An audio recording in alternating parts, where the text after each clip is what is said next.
The assassin.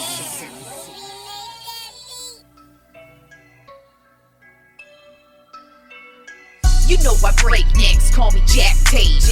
I have no regrets while your life is fading. I'm a crazy fuck equivalent to Satan. When I'm behind the mic, I feel like the greatest. You know I break necks, call me Jack Tate. I have no regrets while your life is fading. I'm a crazy fuck equivalent to Satan. When I'm behind the mic, I feel like the greatest. What up, y'all? You're listening to Sports Talk with Tropp, and I'm your host, Katie Tropp. On today's bonus episode, I've compiled some past lists from my previous episodes. Today, we're going to do the Tropp 10 favorite Dallas Cowboys players and the Tropp 10 favorite Texas Longhorns. Hook 'em horns, motherfucker. So now, since it's the beginning of football season, we're going to do my Tropp 10 favorite Dallas Cowboys. This was very, very, very difficult for me to whittle down. Now, the Tropp 5 actually was not. I'm just going to spoil it for you all. They are all from my childhood. Those are the guys that they are why I love football, basically. And they are why I love the Cowboys.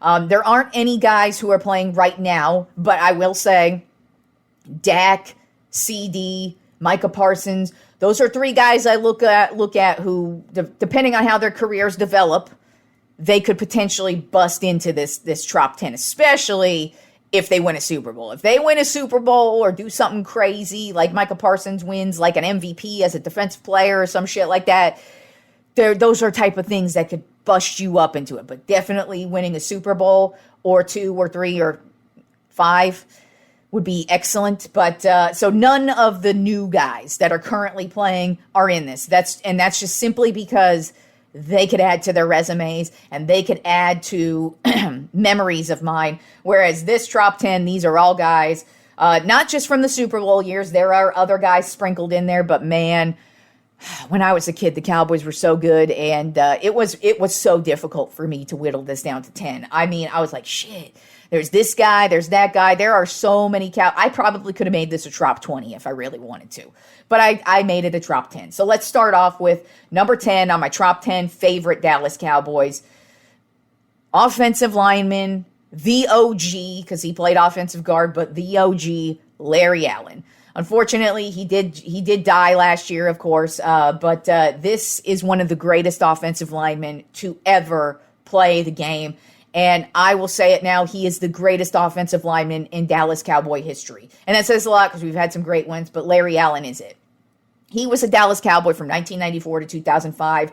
I'm not going to talk about any of these guys' other careers outside of being a Dallas Cowboy because this list is just solely based on them being a Cowboy and them being one of my favorite Cowboys. So with Larry Allen, man, he just was so reliable. He barely ever missed games. And he just was that dude.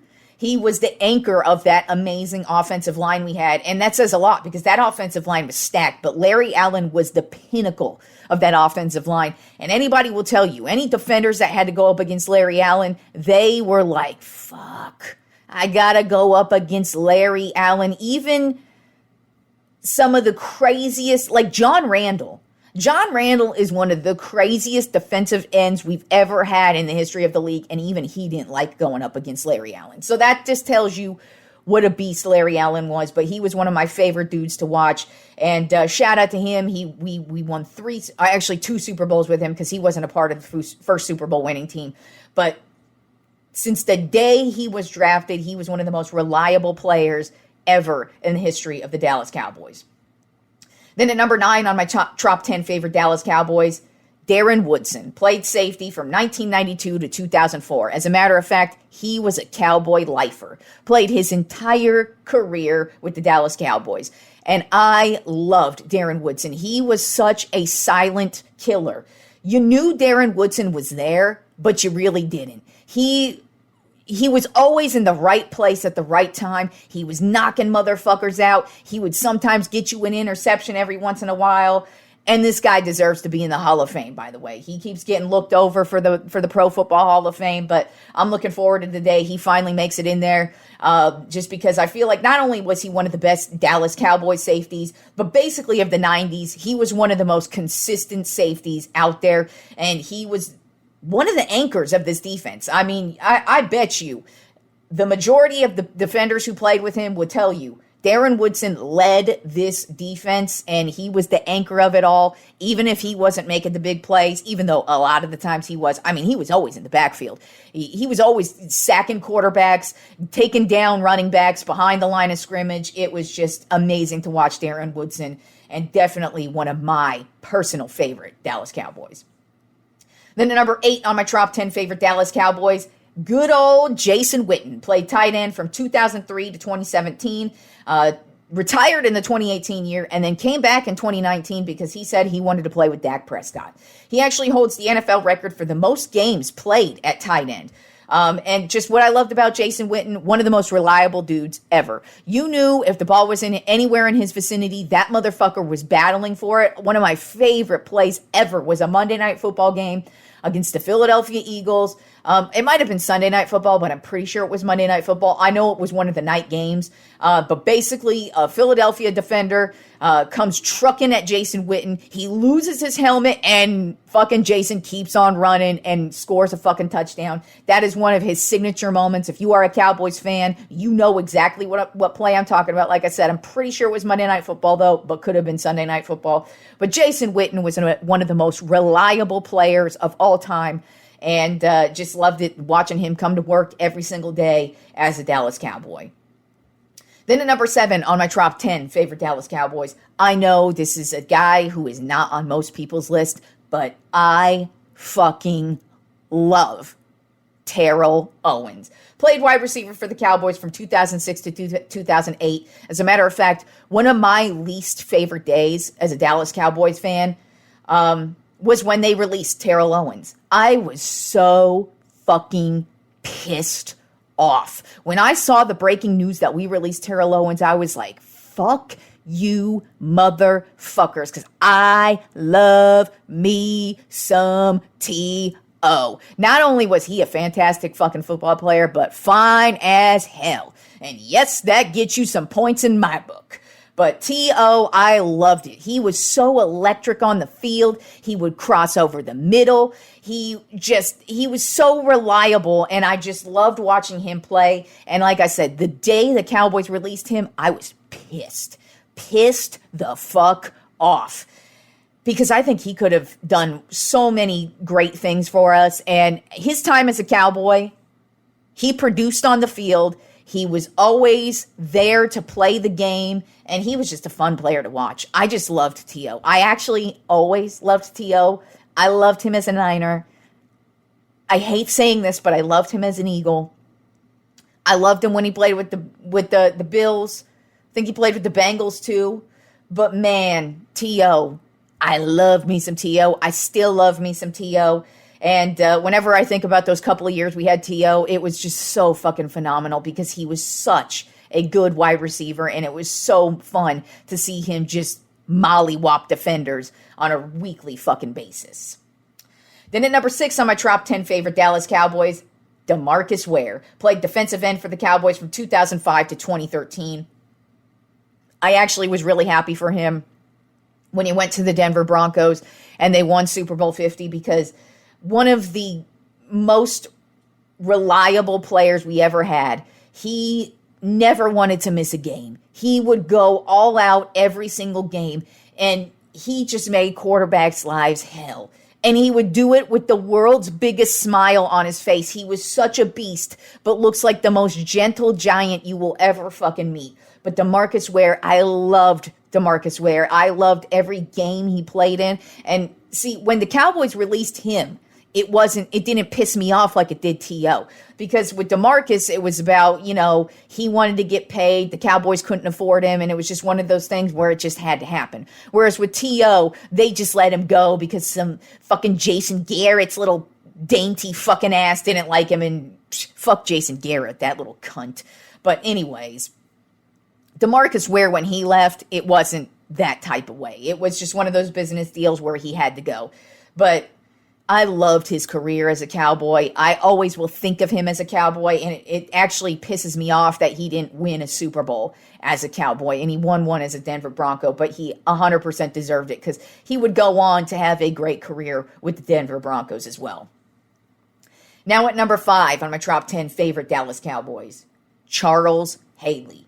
Defensive end for the Cowboys from 1992 to 1996, a part of all 3 of those Super Bowl teams. He actually ended up with 5 Super Bowl wins for his entire career and used to be the leader for a long, long time until, of course, Tom Brady broke that record. But Charles Haley was a beast mode motherfucker. As much as I love DeMarcus Ware, Charles Haley was like the exact opposite of DeMarcus Ware. He wasn't coming at you with a smile. He was coming at you with those big-ass fucking hands, and he was going to knock your ass down. Charles Haley was a motherfucking beast. He made my childhood so fucking great. I loved Charles Haley. Oh, God, just even thinking about Charles Haley just gets me excited because he was just he was the engine of that defense. I mean, like I said, Woodson pretty much was the captain of that defense, but Haley was the beast mode of that defense.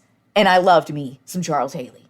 Then at number 4 on my top 10 favorite Dallas Cowboys, Deion Sanders. He played cornerback for the Cowboys from 1995 to 1999. I've discussed it so many times on this show, the Deion Sanders game where he single-handedly took over a game, Monday Night Football against the New York Giants. Jason Garrett actually was that quarterback because Troy Aikman was injured that season. But basically, Deion would have punt return for a touchdown, kick return for a touchdown. He would score a touchdown. I know he had an interception. I can't remember if the interception was a touchdown or not, but I know he scored. I think the interception was a touchdown. Then when at wide receiver, he set us up, had a huge big play as a wide receiver and set us up for another touchdown. Basically, he took over the game. That was one of the greatest games ever to watch. But everything about Deion Sanders was so electric. I can't state this enough. If you did not get to watch the greatness that was Deion Sanders in real time, I am so sorry, because even the just watching old highlights of him doesn't do it justice either. Yes, the highlights are amazing to watch too, but to watch it in real time, to see this dude just take over a game the way he would in so many different ways. He prided himself on not only being the best cornerback in the game, but he wanted to do kick returns. He wanted to do punt returns. He wanted to be a wide receiver. He did it in the Super Bowl. He was so fantastic to watch. I loved Deion Sanders, not only as a Cowboy, but just as a player in general. Deion Sanders, when he would just intercept that ball and do his little dance, his little high-step dance into the end zone. Oh, it was beautiful. I fucking love you, Deion Sanders, still to this day. I love what you're doing in Colorado, and I loved what you did for my Dallas Cowboys. Then at number 3 on my top 10 favorite Dallas Cowboys, Michael Irvin. Played wide receiver from 1988 to 1999. Also a Dallas Cowboy lifer. Drafted by the Cowboys, ended his career as with the Cowboys. One of just the most exciting players to watch. He was called the playmaker, and there was a reason why, because if you threw the ball near him, he was making big plays. He also was a part of all 3 of the Super Bowl winning teams, and I just love him. Even still to this day, as an analyst, he still is Cowboys all day, just like me. And I love to see that, and he just made so much of my childhood so fun and so exciting to watch, and one of the best offensive players we've ever had in Dallas Cowboys history. Then at number 2 on my top 10 favorite Dallas Cowboys, Emmitt Smith. Running back with the Cowboys from 1990 to 2002, one of my favorite Emmitt moments. I mean, there are so many favorite Emmitt moments, but it is still etched in my brain when he broke the all-time leading rushing mark against the Seattle Seahawks. The Cowboys weren't even really a good team, so that was all we had to look forward to that year, was seeing him break that mark. But he so deserved it. He was such a bruiser running back. I know a lot of people like to just credit the offensive line, which of course was a huge part of why he did what he did.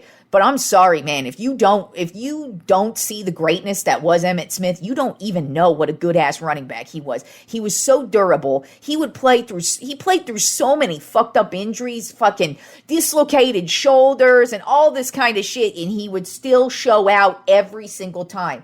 Like I said, all-time leading rusher, 18,355 yards, touchdown leader, 164 touchdowns, and then also rushing attempts is an all-time NFL record, 4,409. He just was so durable, so reliable, and just such a game changer and such a huge fixture and piece of that dynastic Dallas Cowboys 3 Super Bowl championship run. But at number 1, If you know, you know. If you know Katie Tropp, you know who my favorite Dallas Cowboy is. There was no question. He's got a tattoo on my body. That is how much I love Troy Aikman. Quarterback of the Cowboys from 1989 to 2000. Also a lifer as Cowboys. But Troy Aikman is why I love the Cowboys.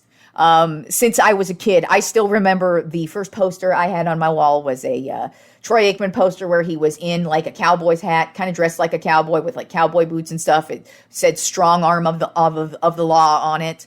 I have numerous autographs, memorabilia, football cards, jerseys. I mean, I am Troy Aikman till I die. I mean, in third grade, this is how I ride for Troy Aikman. I would still do this, by the way. In third grade, I grew up in Reno, Nevada, which is mostly 49ers, Raiders country because, you know, Reno is kind of near the Bay Area.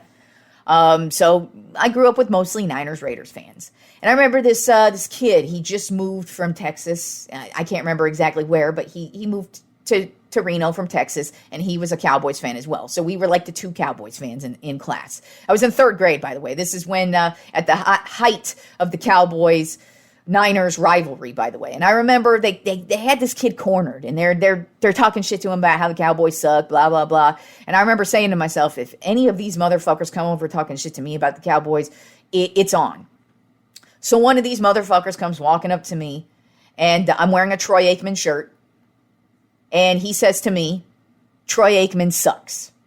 I dropped my Dallas Cowboys backpack so fast and put this motherfucker in a headlock and wailed on his ass until the teacher came out and told me to stop. That is how hard I ride for Troy Aikman. You do not talk shit about Troy Aikman in my presence because, first of all, you know, a lot of people like to write him off as not really being a part of this. I mean, yes, the Cowboys team of the 90s was an amazing stacked-ass team. But guess what?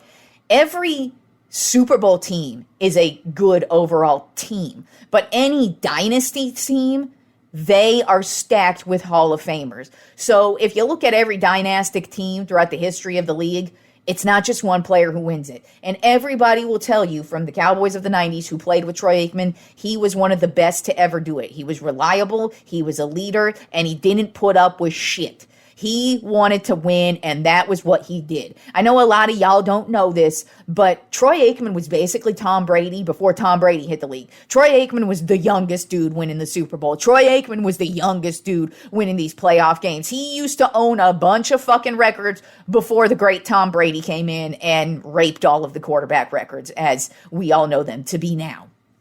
But Troy Aikman held it down. P.S. Troy Aikman was the number 1 overall pick of the NFL draft. That right there tells you how fucking good he was even in college and in high school. Check the stats, stupids. I know y'all like to write him off, but guess what? Troy Aikman was one of the best things about this 90s team, and he was my favorite player growing up. It also doesn't hurt that he is a fine-ass motherfucker still to this day. In his 50s, the dude is fine as hell. I always look forward to games he is the announcer of because I get to look at Troy Aikman for the entire game. So yeah, you all knew, if you know me, that Troy Aikman was going to be number 1 on my list because he is why I like the Cowboys. He was my entire childhood. As many Cowboys as there have been over the years, nobody to me has ever been able to exceed what Troy Aikman has meant to me personally. And yeah, I love Troy Aikman. So that was the easiest. I knew once I started the list, the first name I wrote down was Troy Aikman because hello, I'm a Troy Aikman girl. I'm a quarterback girl. Hell, my favorite number is 8. I always have, if you say pick a number, I'm always going to pick 8. When I go to concerts and if the seat number has an 8 in it, I want the seat number with an 8 in it or just straight up 8 because I have the number 8 actually tattooed on me on numerous spots of my body. And that is because of Troy Aikman because he was number 8. When I was a kid, I would always pick number 8. And ever since then, I always pick number 8 because of Troy Aikman. So still to this day, Troy Aikman is with me. So yes, my favorite Cowboy of all time, of course, is Troy Aikman. All right, now let's move on to my top 10 list this week. Moving on to my top 10 favorite Texas Longhorns. I did my top 10 favorite San Francisco Giants, top 10 favorite Dallas Cowboys, top 10 favorite Los Angeles Lakers, and now it's on to my favorite college team, the Texas Longhorns. And the difference with this list is we are going to be mixing it up between all three sports, football, baseball, and basketball, because I have favorites that span across all of the sports, because I actually do enjoy and watch all three of these college sports. Not as much as pro, of course, but there are many Longhorns that I see go on to have pro careers, and I'm like, dude, it's fucking awesome that I got to see the beginning of your career at Texas and continue to go on through the NFL, Major League Baseball, the NBA, wherever they go. I'm always rooting for Longhorns. So let's begin with number 10 on my top 10 favorite Texas Longhorns, Colt McCoy. Pew pew! He was the quarterback of the Texas Longhorns from 2005 to 2009.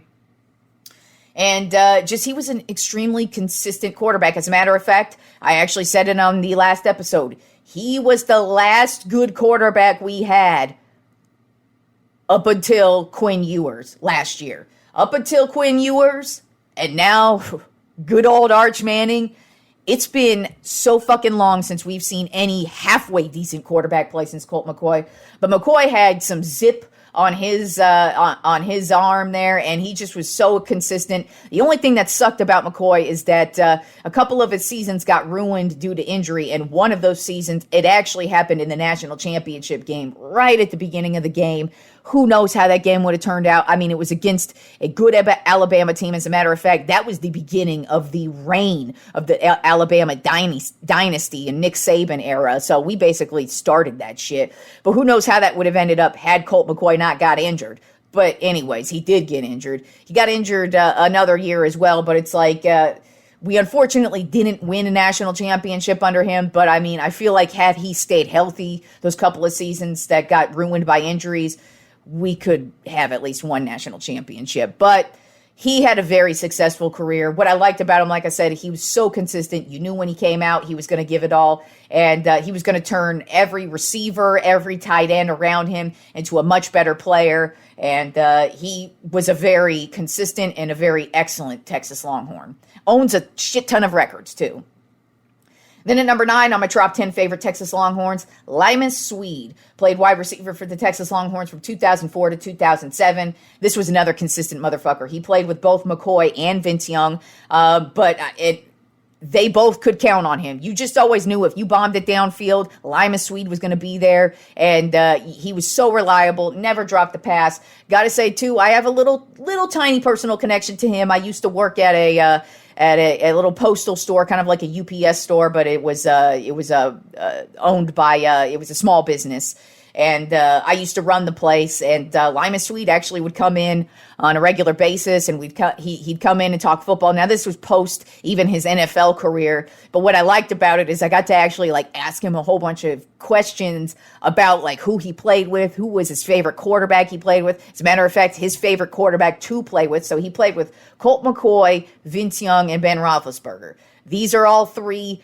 excellent quarterbacks, and they all had different style, though.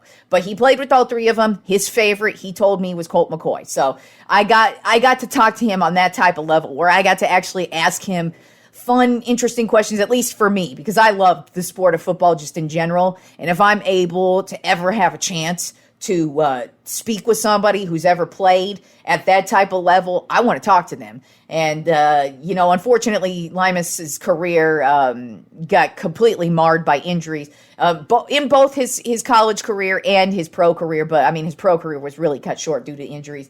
But there were a couple of seasons as well. He had some injuries in college, and unfortunately, he didn't get to play in finish some seasons out and finish some games out. But when he was in the game, he was an extremely reliable wide receiver, one of my favorite receivers to watch, which says a lot, too, because I know a lot of people would put Roy Williams above him, but I personally have always been partial to Limas Swede. And then, the extra little personal connection where he'd come into my store and we'd just shoot the shit for a while, and he didn't act like he was too good either. There are some, because, I live in Austin, Texas, and you will encounter some of these football players, and let me tell you, there's one guy, I'm not going to name his name, but you could tell he walks around and acts like his shit don't stink. He's an asshole, and he also parks in handicap spots as well, and he ain't handicapped. And I'm going to keep it real with you. That is a personal, thing I fucking hate. Because if you can walk, and you are healthy enough to walk, don't fucking take a spot from somebody who can't walk. So, yeah, Lima Sweet, the fact that he was actually really cool to me every time, because we had multiple encounters, every time I would talk to him, he was always nice, always a good dude. So not only did I think he was an excellent football player, but he's also just in general a good dude in my experience. Then at number 8 on my top 10 favorite Texas Longhorns, DJ Augustine, played point guard for the Texas Longhorns from 2006 to 2008. One thing that I just remember about him is I moved here to Austin in 2007, and I just remember watching him. I remember because I worked at a Texas Longhorn store in the mall, so we paid attention to the games, of course. I mean, I always do, but I remember I moved here and he was playing for the team, and he was one of the stars of the team. Of course, Kevin Durant as well. They both played they overlapped and played on the same team with each other, and he and Durant were so much fun to watch. But Augustine was just such a great ball handler, and he actually would go on to have a pretty solid pro career as well. He was a journeyman, so he has a list of 10 teams he's played for, but he was consistent, and especially when he was at Texas. I really enjoyed his time here at Texas, and it just reminds me of when I first moved to Texas. Then at number 7 on my top 10 favorite Texas Longhorns, Earl Thomas, played safety for the football team from 2007 to 2009. I loved Earl Thomas. He was a ball hawk and would blow your ass up. And he would go on to be a part of the Legion of Boom of the Seattle Seahawks, and he would still go on to just blow you up. They were called the Legion of Boom for a reason, and he was a huge focal point of that defense. But when he was with Texas, oh God, I would love just watching Earl Thomas just fuck with the quarterback so much. I mean, he could get sacks. He could get interceptions. He was always near the ball. He just was such a reliable and fun safety to watch. Man, I loved Earl Thomas, and I loved watching him in his pro career as well. Then at number 6 on my top 10 favorite Texas Longhorns, Brian Arakpo, played linebacker for the Texas Longhorns from 2004 to 2008, and this dude is literally one of the greatest defenders in Texas Longhorn football history. This guy was, he had quarterbacks running for days. When I talk about the Houston Texans and their smack you in the face defense, this motherfucker will smack you in the face, push you into the ground, and fucking just kill your ass. He just had all quarterbacks running for days. I loved Brian Arakpo. I miss Brian Arakpo. I hated. He got drafted by the freaking Washington Redskins, and I hate the Redskins. I hate the Washington Redskins because, I'm sorry, they're the Commanders now, but guess what? They were the Redskins at the time, and I don't erase that shit. That's what they were, so go fuck yourself if you got a problem with it. But Brian Arakpo was drafted by the Redskins. I still rooted for him in a Redskins uniform. That's how dope this dude was. He was such an excellent defensive end. I mean, he was technically a linebacker, but he could switch the role between linebacker and defensive end, and this guy was just always in the backfield, always in the quarterback's face, and just such a fun defender to watch. Then at number 5 on my top 10 favorite Texas Longhorns, LaMarcus Aldridge played power forward / center for the basketball team from 2004 to 2006, and he just was such a fun player to watch. He just always in the middle, always catching rebounds, always doing everything he needed to do, and was usually the most dominant player on the team, and really just had and it was cool, too, because we basically went from him to Kevin Durant. So it was we got to watch 2 excellent basketball players back to back. And then, of course, Augustine, throw him in there as well. But Aldridge was just such a consistent guy in the middle and would actually go on to have a pretty similar career like Augustine, where he was basically a journeyman. But everywhere he went, he was a focal point and just really contributed a lot to the team until injuries got the best of him. Then at number 4 in my top 10 favorite Texas Longhorns, Brandon Belt played first base for the Texas Longhorns baseball team from 2008 to 2009. What I love most about Brandon Belt is not only did I get to root for him as a Texas Longhorn, but he would get drafted by my San Francisco Giants and be a part of a couple of World Series teams as well and be one of the most consistent players ever. And I got to see this dude's career from the very beginning. I remember when he played for the Longhorns. I don't watch all Longhorns baseball. Baseball for me with the Longhorns is very hit or miss because, it's not on every channel, even though I'm here in Austin. So it's like you got to kind of search it out if you want to watch the Longhorns baseball team. But when I did watch and he would play, I just was like, God, this guy's going to translate so well to the pros. And when he got drafted by my Giants, I was like, hell yes. I hope he does well in the minor leagues, which he did, and he would get called up eventually. I think he spent a year and a half or 2 years in the minor leagues, then the Giants would eventually call him up. And he is a Giants legend, that is for sure. I mean, like I said, he won a couple of World Series, but he was so consistent, and he just was one of such a great baseball player to watch, and I'm privileged to not only root for him as a Texas Longhorn, but also as a San Francisco Giant. Then at number 3 on my top 10 favorite Texas Longhorns, Ricky Williams. Played running back for the Texas Longhorns from 1995 to 1998, and the reason why I love Ricky Williams is he is why I'm a Texas Longhorns fan. So my sports fandom begins with the Dallas Cowboys. I have been a Dallas Cowboys fan forever. I love football more than anything. You ask me my favorite sport, it is football. If football, baseball, and basketball are all on at the same time, I'm picking football. It doesn't matter even if it's the shittiest matchup you could think of. I'm going to watch football over everything. So Ricky Williams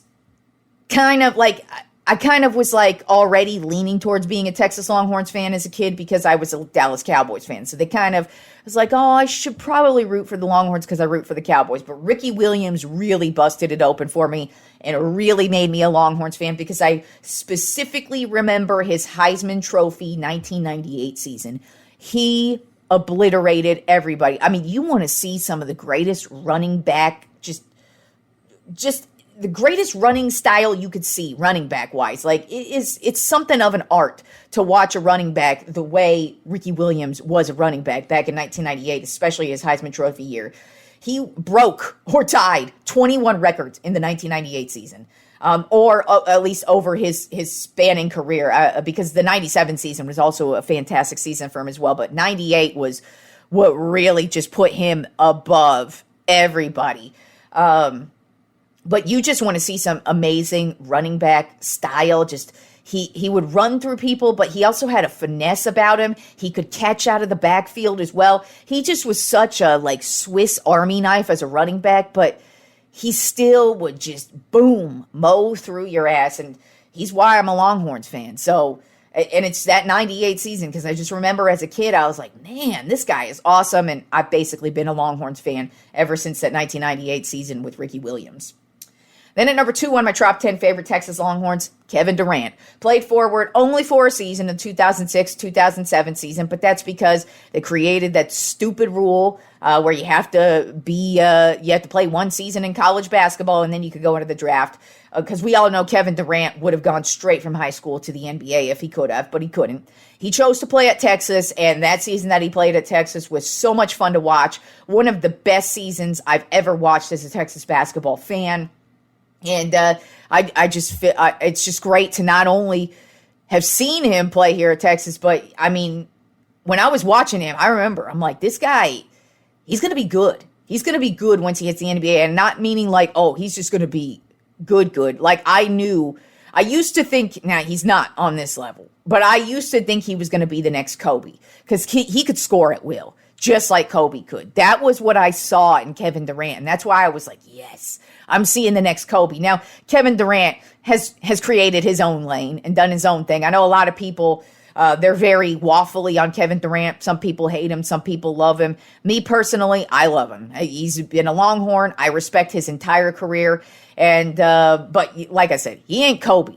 But nobody's Kobe to me. Kobe above everybody for me. But as far as scoring goes, he is Kobe. Kevin Durant can literally score at will still to this day. If Kevin Durant wanted to score 100 points, the dude could score 100 points. It's just, you got to play team ball to get the wins. But watching him win the championships that he did with Golden State, I'm not one of those people. It's like, man, you went and won with them. If you count LeBron's with the Heat, you got to count Durant's with the Warriors. Y'all can get all ticky-tacky you want with what you want. But Kevin Durant's still been a baller. He's created his own lane, and I'm glad to have seen him begin driving in his own lane as a Texas Longhorn. But my number one Trop 10 favorite Texas Longhorn, it ain't even close. It ain't even close, and his name is motherfucking Vince Young. Played quarterback for the Texas Longhorns from 2002 to 2005. Number one reason why you love Vince Young is this dude brought us a national fucking championship. And what was so fantastic about Vince Young, what I love so much about Vince Young, is he had the ability to take over every single game he was in. There are so many games to point to throughout his Texas Longhorns career where it's like, dude, look at that guy. We're down by this many points, and boom, Vince Young takes over in the second half and brings us back from like 24 down, and boom, we win. And he comes into the Rose Bowl against Michigan. Boom, we get that win. But then the cherry on top of what Vince Young was the national championship game against USC. Now, yes, we had a fantastic team. We had a stout defense. We had great receivers. We had a great offensive line. We had some excellent running backs behind us. I didn't even name off Jamal Charles, who was on that national championship team, and he was one of my favorites too, but he ain't make this top 10. He was right on the outskirts, though. I almost put him at 10, but I had to put McCoy above him. But anyways, Vince Young took over this national championship game. He won this one on his back. Now, don't get me wrong. Defense played a huge part on that 4th and 1 where we held Landale White back on that 4th and 1, and we were able to get the ball back, set us up in good field position for Vince Young to get the game-winning touchdown. But the dude would take over games, and that national championship was the cherry on top. It was fantastic. It was amazing. He got screwed out of the Heisman that year. It went to Reggie Bush, but that is okay because we got the national championship. But to me, Vince Young is everything. I loved Vince Young's career. I loved how every game Vince Young was in, you knew we had a shot.